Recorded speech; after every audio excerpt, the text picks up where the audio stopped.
করতে বলছে, করবো? দেওয়া আছে। আচ্ছা, দেখো হাত লেগে গেল মনে হয়, দেখো নাকি, দেখো ঠিক আছে। ওপর দিয়ে তোলো, ওপর দিয়ে নাও।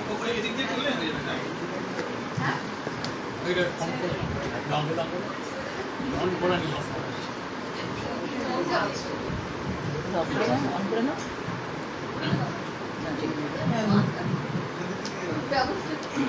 ঠিক আছে। নমস্কার, ধন্যবাদ। আর আমার খুব দুঃসাহস মনে হচ্ছে, বিশিষ্ট জনেদের মাঝখানে বসে আছি। সত্যি একটা বিশেষ অনুভূতি হচ্ছে আমার।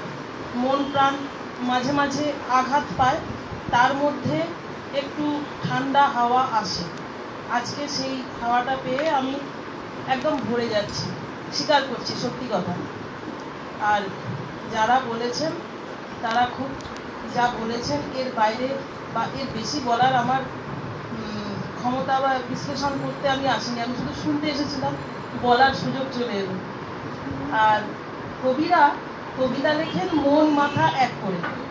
কখনো কখনো কারো কারো মধ্যে মনের মধ্যে মাথাটা বড় হয়ে যায়, আবার কখনো কখনো মস্তিষ্কেরও হৃদয় থাকে, মস্তিষ্কের মধ্যেও হৃদয় বড় হয়ে ওঠে। ডাক্তারবাবু যেটা বলছিলেন ওই কথাটার সঙ্গে আমি তো পুরোপুরি একমত।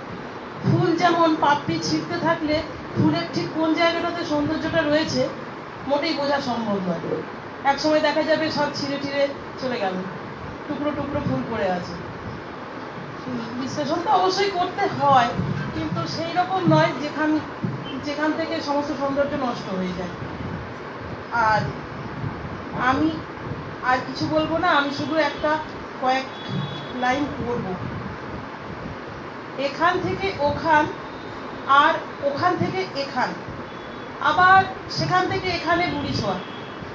দুর্বোধ্যতা ভাবতে ভাবতে এটুকু শিখেছি, পাঁচিলের ওই পারে মাথা তোলে সর্বোচ্চ শিক্ষক, শেষ অবধি দেখে যাব আবছায়া মুখের আদল। কারণ বোধ আর চেতনার মিশ্রণে সন্তানের জন্ম হয়েছে। অন্তরের জল মেখে থাকে যার অনন্ত প্রহর, তার খাতা সাদা অমলিন। নর্দমার গন্ধ কেউ পায়, কারো নাকে হৃদয় বাতাস। নর্দমা পার করলে অলি গলি বেয়ে বিশাল সমুদ্র অপেক্ষায়। দুর্বোধ্য হোক বা না হোক, সকলেই কবি নয়, কেউ কেউ কবি। নমস্কার। খুব সুন্দর বলেছে।